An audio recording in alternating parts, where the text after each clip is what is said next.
What if there lived a woman whose very presence radiated peace, whose laughter dissolved pain, and whose words opened a doorway to the infinite?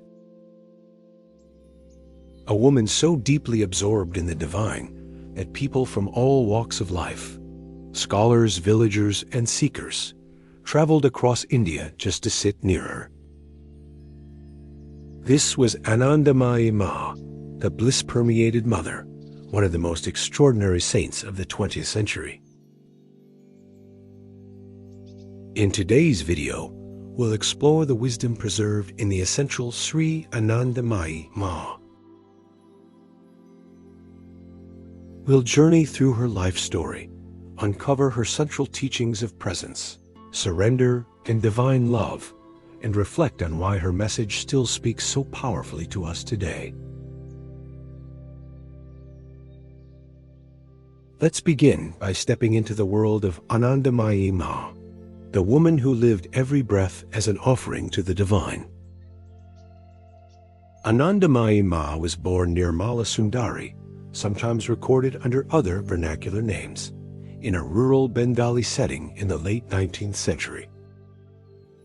From early childhood, she exhibited unusual states, long periods of absorption, spontaneous singing, and a luminous joy that attracted attention. The formative years of her life were interwoven with ordinary experiences, marriage and early adolescence household duties, and the traumas common to women of her time. Yet she increasingly lived in a deeper interior rhythm that transcended those roles. Her spiritual awakening was not a single dramatic event, but a steady blossoming into the constant awareness of the self, an abiding divine presence that she and devotees described as Anandamayi, bliss-permeated. As she entered itinerant life, moving from village to town, and eventually attracting pilgrims from the major cities, her persona crystallized, a woman who embodied God consciousness in everyday activity, unbound by asceticism, and yet utterly free from social convention. The book emphasizes Ma's lack of formal guru training and institutional lineage. She was not the founder of an order. Rather, she became a living center around whom diverse disciples, sannyasins, householders, intellectuals, and rural folk gathered. Her life thus represents a spontaneous, non-institutional model of sainthood, an example that authority and holiness can arise organically and be recognized across class and caste lines. The narrative sections show how Ma's presence challenged social norms, a woman saint addressing men and women alike, receiving homage from high officials and peasants, while remaining rooted in profound humility. The core of the teachings, presence, surrender, and divine motherhood. Although Anandamayi Ma rarely delivered formal philosophical treatises, her teachings, often brief aphorisms, spontaneous poems, and direct interventions, reveal consistent themes. The book organizes these into accessible headings that permit readers to grasp her spiritual grammar. 3 central motifs recur: presence, surrender, and the divine as mother. Presence, awareness as home. For Ma, the foundation of spiritual life is not a set of practices as much as a lived orientation, abiding in the awareness that underlies all experience. She invited seekers to rest in the self, pointing repeatedly to the silent witness behind thought, sensation, and emotion. This emphasis resonates with classical Advaita, non-dual teachings, yet Ma's style is not scholastic. She invites an immediate recognition. The self is already present. The task is to notice, to let identification with transient phenomena fall away. In practical terms, this presence shows up as a kind of effortless meditation, being awake to the present moment without the burden of striving. Her instructions often take the form of simple imperatives. Be attentive, watch the mind, or don't run after thoughts. The book explains that for Ma, spiritual progress is not accumulation of doctrines, but the gradual stabilization of His ever-available presence. Surrender, Bhakti, and the heart. Complementing the call to presence is Ma's insistence on surrender, the opening of the heart in love and trust toward the divine. She addressed God as mother or beloved, and taught that surrender cuts through the brittle structures of egoic control. This surrender is not passive resignation. Rather, it is an active giving of oneself into the flow of grace. Devotion, as she taught, is a path in which emotional engagement is transmuted into spiritual realization. The text highlights Ma's personal style, ecstatic singing bhajans, playful teasing of disciples, and spontaneous blessings that induce tears and rapture. For her, prayer and song are not mere rituals, but vehicles for annihilating the separative I and opening to communion. The book underscores that, for many disciples, the mother image that Ma embodied was itself transformative. Receiving maternal love dissolved childhood wounds and liberated adult hearts. The divine as mother, relational theology. One of the distinctive features of Anandamayi Ma's teaching is the model of the divine as mother. While many Indian traditions use maternal metaphors, Ma's entire persona centered that image. The Divine Mother is both immanent and transcendent, tender and absolute, and Ma enacted both aspects. The textual selections show Ma speaking as the mother, chiding and comforting, giving stern guidance or spontaneous laughter. Through this relational theology, spiritual practice becomes not merely intellectual attainment, but an intimacy with a living presence. This emphasis had social resonance. In a patriarchal culture, a woman saint who was recognized as Divine Mother provided an alternative model of authority, one rooted in love rather than coercion. The book also explores theological implications. The mother metaphor softens non-dual abstractions, making the ultimate reality accessible to ordinary human longing.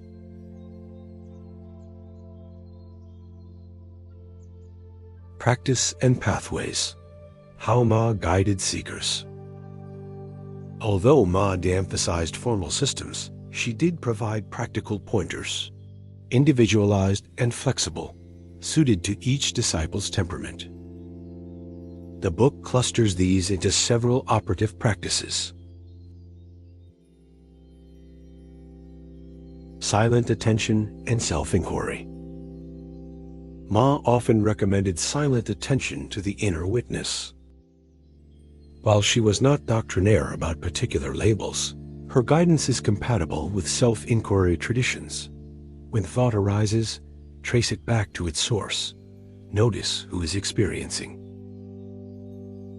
The aim is to reveal the false center and rest in the unconditioned presence. The book includes many short exchanges where Ma gently returns the seeker to this ground, cutting through intellectualization with a single pointed remark. Devotional practices. For devotees for whom the heart is primary, Ma encouraged singing, chanting the name, and repeating short mantras. Bhajans and kirtan played a major role in her gatherings, producing collective uplift and a communal intensity that opened participants to inner states beyond words. The author notes that devotional practice in Ma's milieu often led to spontaneous mystical experiences, visions, samadhi, or overwhelming compassion, which were treated as natural outcomes rather than ends in themselves. Ethical living as spirituality. Though not legalistic, Ma's teaching repeatedly insisted that outward conduct matters. Simplicity, truthfulness, and compassion are natural expressions of inner awareness. They are not moral impositions, but manifestations of an integrated consciousness. The book stresses this non-dual ethic. Inner realization inevitably informs outer behavior. Thus, Ma's householder disciples were guided to live ethically, not to renounce the world as the only route to God. Dynamic spontaneity.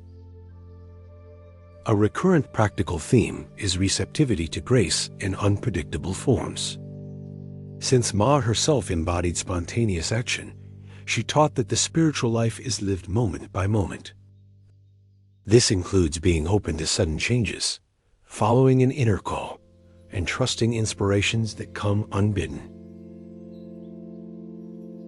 For many disciples accustomed to rigid programs, Ma's encouragement of spontaneity was at first disorienting but ultimately liberating.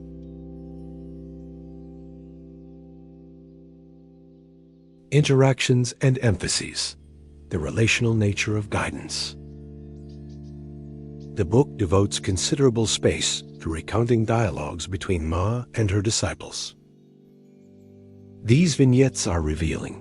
They show how her responses were tailored, paradoxical, humorous, or blunt, depending on the person. A scholar might compare these sessions to Socratic dialogues. Ma did not lecture so much as mirror the truth back to the questioner. When a seeker asked for technical steps, she might reply, "Be steady," thereby compressing a lifetime of spiritual training into a single pointed instruction. This relational approach had practical implications. Ma's presence could heal psychological wounds simply because it offered unconditional acceptance. For those steeped in confusion or guilt, her acceptance was an initiation. It showed that the Absolute embraces even frailty. The book highlights testimonials from individuals who experienced profound inner transformations after brief encounters with Ma, which is a hallmark of charismatic saints, but also a sign of the intensity of her realized state.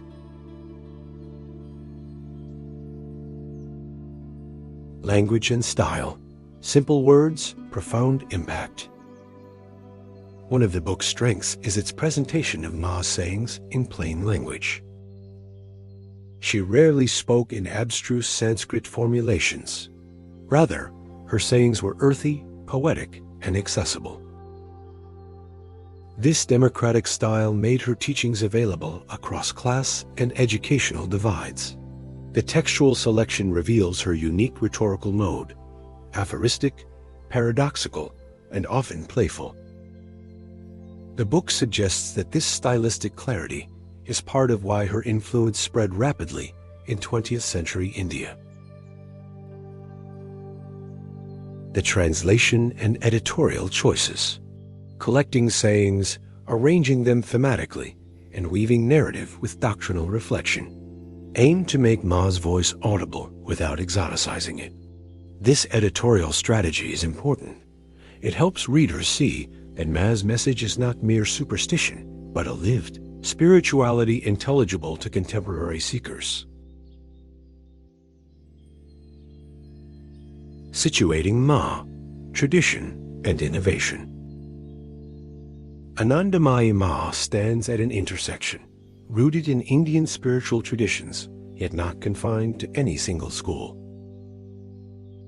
The book situates her relative to several lineages: the Bhakti saints who emphasized loving devotion, and Vedic sages who pointed to the non-dual self, and the saints of Bengal in the modern period who blended devotionalism and social engagement. Yet she resists tidy categorization. Her innovation lies in embodying non-duality within the relational maternal form, thus reconciling what can appear as opposing tendencies. Moreover, Ma's life coincided with a tumultuous period in Indian history: colonial rule, independence, social reform, and modernity. The book touches on how her universal message appealed to people seeking spiritual authenticity in a rapidly changing world. Unlike some modern gurus who institutionalized movements, Ma remained unattached to formal structures, attracting a diverse network of devotees rather than forming a centralized organization. This decentralized legacy explains both her broad influence and the difficulty of mapping a clearly delineated school of Anandamayi Ma. Critics, limitations, and scholarly reflections. Any responsible treatment of a spiritual figure must address critiques and limitations. The book acknowledges several points often raised by scholars and skeptics. First, the hagiographic tendency. Many accounts of Ma are suffused with devotional admiration, which can obscure critical analysis. The editors, therefore, include both devotional testimonies and more measured reflections, allowing readers to differentiate charismatic anecdote from interpretive assertion. Second, the problem of extraordinary claims. Reports of miracles, healings, and supernatural states naturally invite skepticism. The book advises prudence.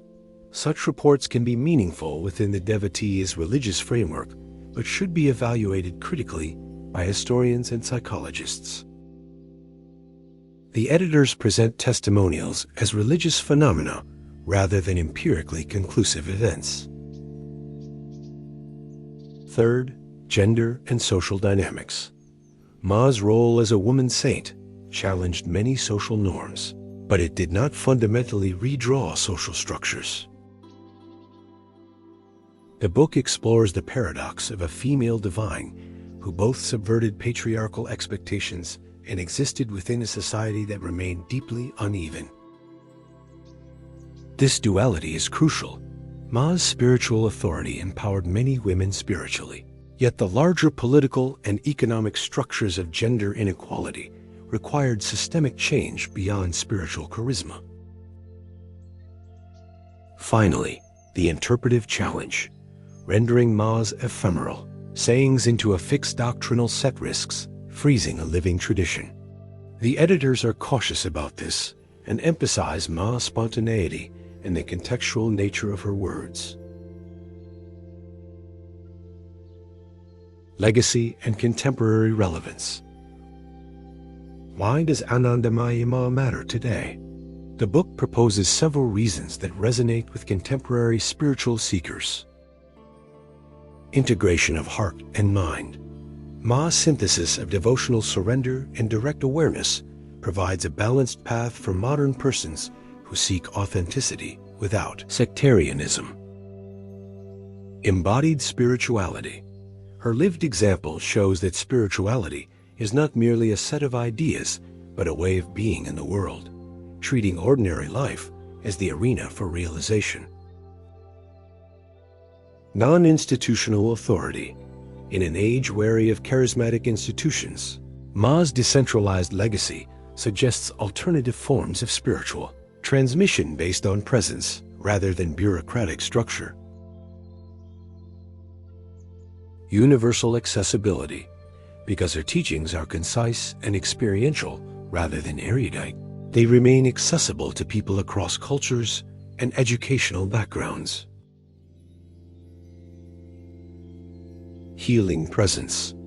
In an era of widespread psychological distress, Ma's emphasis on maternal care and unconditional acceptance offers a therapeutic model integrated with spiritual depth.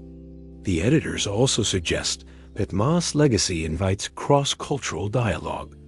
Her teachings can be meaningfully integrated into global contemplative movements, psychotherapy informed by spirituality, and interreligious conversations that honor both devotion and insight. The Essential Sri Anandamayi Ma presents an image of a saint whose authority derives not from organizational power or doctrinal cleverness, but from the simple, radical insistence Be present. Ma's life demonstrates that the absolute can be embodied in the most ordinary human contexts. In the eye that watches, the heart that loves, the hand that blesses. Her teachings condense profound metaphysics into lived directives: surrender, attend, love. For contemporary readers, this is not an old-world curiosity, but a practical remedy for fragmentation. The book's utility lies in its careful curation. It gives readers an accessible entree into Ma's life and spiritual method while retaining the spontaneity of her voice. It neither over-systematizes nor sentimentalizes. Instead, it preserves Ma's paradoxical character. At once motherly and transcendent, playful and utterly serious, simple and ineffable. For anyone drawn to the religious life, or to the challenge of integrating spiritual depth with everyday life, Anandamayi Ma remains a luminous exemplar. Her teaching is not a remote doctrine, but an invitation. In every moment, be awake to the simple, startling fact that you already are. If the spiritual path is generally portrayed as arduous, Ma reminds us of an alternative, the path of presence and love, where the seeker and the sought dissolve into the same unbounded embrace.